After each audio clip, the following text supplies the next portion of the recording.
বিদেশের মাটিতে বসে সোশ্যাল মিডিয়ার বিভিন্ন সময় বিভিন্ন মিথ্যা প্রোপাগান্ডা প্রচারকারী ডিজিটাল সন্ত্রাসীদের বিরুদ্ধে এক মানববন্ধন ও প্রতিবাদ সমাবেশ অনুষ্ঠিত হয়েছে।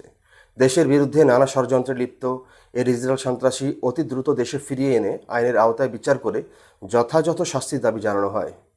যশোর ঝিকরগাছা উপজেলার নির্বাসখোলা ইউনিয়নে ছাত্রলীগের উদ্যোগে নিশ্চিন্তপুর মাধ্যমিক বিদ্যালয় প্রাঙ্গণে এই কর্মসূচি পালিত হয়েছে। এ সময় নেতৃবৃন্দ বলেন, প্রবাসে বসে বিভিন্ন মানবাধিকার সংগঠনের নামে নিজেদের ফেসবুক আইডি থেকে বিএনপি জামাতের দালালেরা বাংলাদেশ আওয়ামী লীগ, বর্তমান সরকার এবং মাননীয় প্রধানমন্ত্রী জননেত্রী শেখ হাসিনাকে নিয়ে নানান মিথ্যা অপপ্রচার চালাচ্ছে এবং পলাতক তারেক রহমানের সহযোগিতায় সরকার উৎখাতের চক্রান্তে লিপ্ত আছে। এই সমস্ত চক্রান্তকারীদের মধ্যে অন্যতম ফ্রান্সে পলাতক রাষ্ট্রদ্রোহী পিনাকি ভট্টাচার্য, আমেরিকার পলাতক সাংবাদিক ইলিয়াস হোসেন ও কনক সারোয়ার। এছাড়াও যুক্তরাজ্যের লন্ডনে বিএনপির ভাইস চেয়ারম্যান তারেক রহমানের সাথে যুক্ত হয়ে মোহাম্মদ ওসমান গনি, রোক্তা হাসান, বেলাল আহমেদ রনি, শাহিন আহমদ সহ অনেক বাংলাদেশি জড়িত।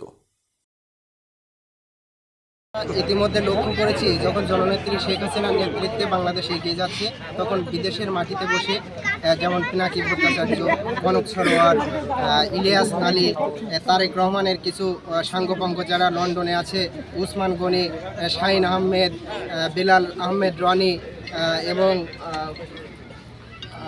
এরা দেশের বিরুদ্ধে ষড়যন্ত্রে লিপ্ত আছে। তারা ফেসবুক, সোশ্যাল মিডিয়া সহ বিভিন্ন মিডিয়াতে তারা অপপ্রচার চালাচ্ছে। আমরা চাই এই অপপ্রচারকারীরা যারা রাষ্ট্রদ্রোহিতার কাজ করছে তাদেরকে দেশের মাটিতে এনে আইনের আওতায় নিয়ে এসে শাস্তি দেওয়া হোক।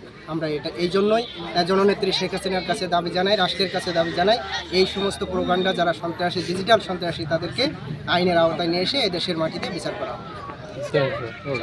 আপনারা এদের বিরুদ্ধে কোনো মামলা করবেন? যদি আমরা আমাদের নেতৃবৃন্দদের সাথে কথা বলবো, যদি আমাদের নেতৃবৃন্দ আমাদেরকে মামলা করার পরামর্শ দেন তাহলে আমরা মামলা করব।